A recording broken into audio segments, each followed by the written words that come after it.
Am I the ahole for telling my dad he can't invite his girlfriend to my graduation? In exactly 14 days, I'm walking across the stage to collect a degree that at one point I didn't think I'd survive long enough to earn. My parents split when I was 11. Over the last decade, they've managed to transition from open warfare to a strained, icy civility. They aren't enemies anymore, but they certainly aren't friends.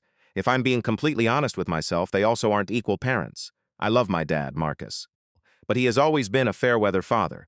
The kind who shows up when the weather is nice, the driving is easy, and the spotlight is comfortable. My mom, Elena, is the one who showed up in the trenches. When I almost dropped out during a brutal sophomore year, Elena's the one who pulled double shifts to cover my tuition gap, drove 6 hours in the pouring rain to sit with me in my dorm, and cried with me on the floor until I felt human again.